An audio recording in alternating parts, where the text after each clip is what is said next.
which happened during the course of the proceedings. So I understand the litigation privilege, and I understand when it applies as an absolute bar. But it's not as absolute and far extending, which I think Deborah Kant shows. And if you look in the first column down at the bottom, it says torts, which I've highlighted. You know, it talks about litigation privilege. My understanding, unless I'm incorrect, is torts have to deal with money damages. Like if they didn't provide me records, and because of that, I lost a lawsuit. They didn't provide me records, and because of that, I couldn't file. What relief are you seeking for untruthfulness? Just a declaration or a writ of mandamus or an injunction. Just stop them from continuing to defame me. And I understand I have defamation cases that's separate than that. You can sue for defamation. However, a public official acting in performance of their official duties has absolute immunity from defamation. So my only recourse, my only legal remedy is to go after the untruthfulness, Your Honor. I'm not sure that's the case, but anyway. Okay. There is a case, Bailey v. Wheeler, it was from 2016 from the 11th Circuit Court of Appeals, where they upheld a lower court not dismissing defamation case that was combined with a First Amendment retaliation, where it was done by police officers. I'm not sure if that applies. It was from Georgia, and I know it's 11th Circuit, but being it was dealing with Georgia defamation, not Florida defamation, I'm not sure if it applies. But typically, any public official acting in performance of their official duties has absolute immunity from defamation. That's been the standard in Florida for quite some time, to my understanding. And so, to that respect, I have doubt over whether the untruthfulness claims against Zeskine are or are not barred by litigation. And that doubt, I think, allows or justifies a declaration that either the litigation privilege covers it or the litigation privilege doesn't cover it. If it covers it, I have no problem withdrawing that, Your Honor. The ones against the other named defendants, Chief Roll, the manager, and the clerk, I have on video, and those are straight lies they made, which are not covered by litigation privilege. So if we dismiss the untruthfulness against Zeskine, I understand, but I think without a doubt, I believe the untruthfulness against the other individual defendants should stand, Your Honor. Also, into the untruthfulness, they cited a lot of cases. Herbert's was the only case that they cited that was actually would be binding, but Herbert's is differentiated. The untruthfulness says that they can't provide furnish false information. It also says they can't omit significant information when providing information to the public. Herbert's was dealing with omitting significant information, not with providing direct false information. Their other cases that they cited from the Ethics Commission were mainly based on opinions, and I absolutely agree. An opinion is not truthful or untruthful, it's an opinion. In my case, the defendants made direct statements of fact they knew to be untrue when they made them. And they were statements of fact, not statements of opinion. So I think that should differentiate us pretty good there. I'll go to their, we talked about damages. I'm not asking for damages, Your Honor. They noted that I'm not entitled to costs. I know I'm not entitled to fees because I'm pro se, but if I'm successful in this, I absolutely am entitled to costs, which haven't been addressed, and so those issues are not moot.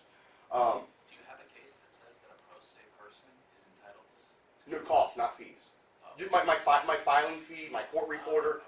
No fee, I don't get paid for my time, but I get paid for the money I have to put out if I'm successful. The refund, for one instance, I had given Chief Roll records. I later filed a records request asking for the documents I gave Chief Roll. The city provided me with an invoice. I had to pay that invoice before I can go see the records. I pay the invoice, I go pick up the records. Not a single record I had given Chief Roll was in there, and they had given me other documents, which they had already earlier provided me. So I informed them that they had not given me what I had requested, and they then falsely claimed, Chief Roll did, that I had given them no documents. If I asked if they're not going to give me the documents I requested, if they would refund my money. They're refusing to refund my money. I know he cited the voluntary payment doctrine, but the voluntary payment doctrine requires that I have knowledge. I couldn't have known that he wasn't giving me the documents I was asking for until after I paid for them. It would be, Your Honor, it would be like me calling up a car dealership and ordering a Corvette and putting $70,000 on my credit card, having them deliver it, and they deliver a Hyundai. You know, that's not what I paid for. There was no way I could have known until I paid for it. They're refusing to refund me, and if that's considered a damage, which I disagree with, but I could be wrong on pro se, then I'm happy to drop that, and I'll just view that as them willfully committing fraud and not paying me back, and I'll deal with that in my federal civil rights suit, and that'll be another RICO count for wiretap, or wire fraud, Your Honor. In terms of the re-litigation, this is what I really want to start off with, things that go in order I expected, but that's okay. Your Honor, the reason we're here, for years now, the city and WSH has been refusing to follow the law. I've sent them emails, I've sent them the law, I've sent them case law, I've sent them statute, I've given them explanations, I've talked about it in city council meetings. They refuse to follow the law.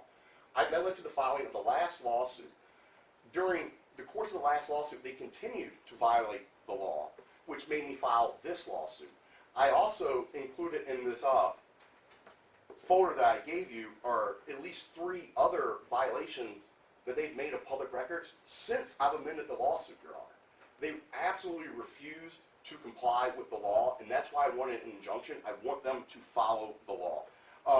In terms of being relitigated, I'm not relitigating the old case. The old case dealt with Request A. In this case, we have Request 2. Request A was sent to the city. Request 2 was sent to Sam Zescott. Request 2 was similar to Request A, but it had different language and was sent to a different person. And in Request A and Request 2, they claimed exemptions for attorney work product, exemptions for risk management, and exemptions for insurance claims files. All those exemptions require there to be tort liability or possibility for tort liability against the city. And in the document I gave you, it explains that very well and goes into detail about that. The issue there is the Request A and Request 2, I requested documents related to the city's decision to defend Merguido in my defamation case. And so when we filed the defamation for Merguido occurred April 2013. Florida Statute 768.28 has a 3-year statute of limitations, which would have closed out in April 2016. Request A was filed in May 2015 within the statute of limitation period. Request 2 was filed June 2016 outside the statute of limitations period. And since the applicable statute of limitations period has ran, there's no liability the city could ever possibly claim for the defamation case. The exemption is no longer valid, and they should provide that. However, instead of providing that, they tried to only provide me a few records and then tried to excessively charge me for reviewing the records, the small portion of the records they're going to give me. I'd also like to note that in the last trial, they said there were only 5 responsive documents, and they brought this up here. However, in the first hearing in this case, Mr. Zeskine admitted there were 500 documents, and they eventually gave me 120. I'm not sure if you saw 380 documents during your in-camera inspection. I was not there, so I couldn't speak to that point. If we could go into a couple of the violations that have occurred since then, because I would like to get these documents, and maybe we could clear this up. If you open up a document, the very first document, you see an invoice. And this is an invoice that was sent